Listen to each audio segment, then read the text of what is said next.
Impossible d'entrer dans ces quartiers hostiles à l'autorité de l'État, quasiment coupés du monde, sans être accompagné. Celui qui nous guide et vient d'échanger quelques mots avec un homme armé d'une hache est un membre de la CCAT, la cellule qui coordonne les actions de terrain des indépendantistes. Il nous fait passer les barrages et pénétrer dans cette zone de non-droit qui est devenue le quartier de Tindu.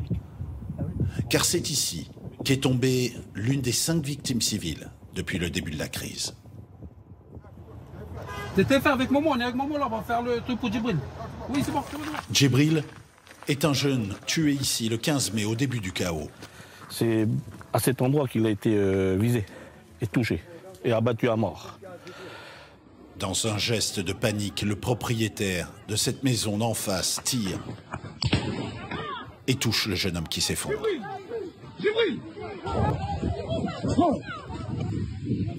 Cet adulte référent du quartier, témoin de la scène, raconte l'instant fatal.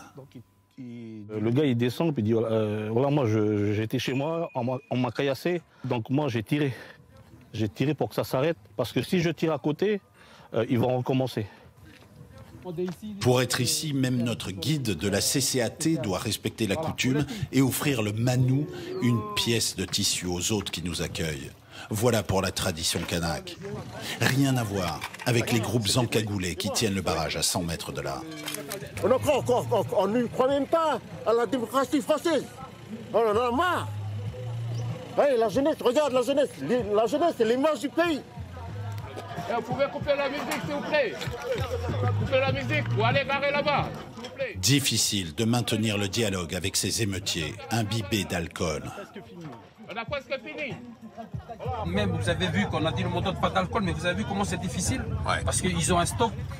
Donc même les référents sur place, ils essaient à chaque fois de canaliser, tout ça et tout. Là, vous avez bien vu, il y a un groupe, les plus âgés, les plus matures qui sont bien, puis il y a tous les jeunes. Le coordinateur des actions de terrain continue quand même de transmettre les instructions aux indépendantistes. Non, le mot d'ordre, c'est le mot d'ordre qu'on vous a donné. C'est occupation pacifique, drapeau, brandit le drapeau de la lutte de kanak et tout. Et on continue. Il ne sera pas facile, en tout cas, Regardez, ça, c'est aux forces de l'ordre de reconquérir ces territoires révoltés.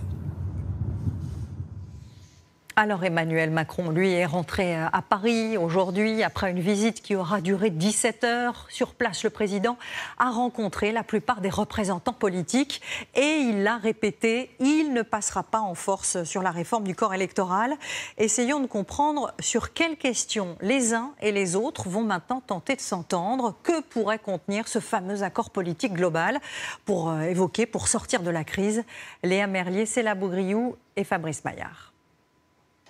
Devant les médias calédoniens, Emmanuel Macron en fait la promesse.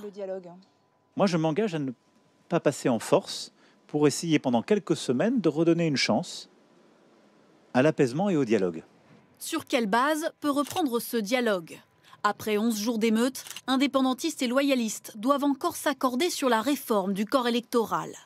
Habiter sur l'île depuis plus de 10 ans suffira-t-il pour avoir le droit de vote? Les loyalistes affirment être prêts à discuter. Les indépendantistes souhaitent adjoindre à ce dégel des éléments de citoyenneté supplémentaires. Donc ça peut faire l'objet de discussions. Par exemple, le fait d'avoir un bien en Nouvelle-Calédonie, le fait d'être pacsé avec quelqu'un, un Calédonien. Autre sujet de friction, la réorganisation des pouvoirs sur l'île. La Nouvelle-Calédonie est divisée en 3 provinces. Ces dernières années, la population a augmenté dans le sud, qui concentre 75% des habitants, en majorité d'origine européenne et loyaliste. Ces derniers voudraient donc revoir le nombre de sièges au Congrès, inchangé depuis 36 ans. Les Kanaks y sont surreprésentés. L'idée, c'est de changer la clé de répartition au prétexte qu'il y a une population qui augmente dans le sud, mais c'est un point d'équilibre du pays qui est délicat.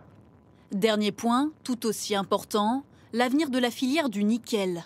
Principale ressource de l'île, les mines subissent la concurrence indonésienne. Un habitant sur 5 travaille dans ce secteur.